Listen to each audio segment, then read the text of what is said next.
గ్రంథము 15వ అధ్యాయము 6వ వచనమండి. నీతిమంతుని ఇల్లు గొప్ప ధననిధి.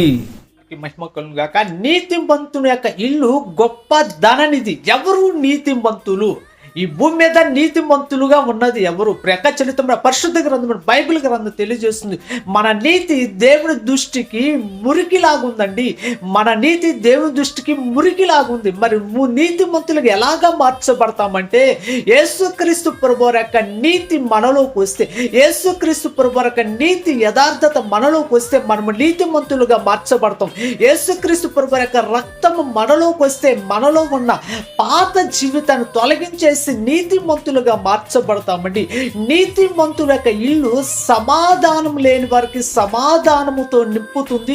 నీతిమంతుడైన యేసుక్రీస్తు ప్రభువారి యొక్క ఇల్లు, నీతిమంతుడైన యేసుక్రీస్తు ప్రభువారి యొక్క ఇంటిలో సమృద్ధి కలుగుతుందండి. సమృద్ధితో నింపేది నీతిమంతుడైన యేసుక్రీస్తు ప్రభువారి యొక్క ఇల్లు అండి. సమాధానముతో, సమృద్ధితో, అదే రీతిగా నెమ్మది లేని వారికి నెమ్మదితో నింపేదే నీతిమంతుడైన యేసుక్రీస్తు ప్రభువారి యొక్క ఇల్లు అండి.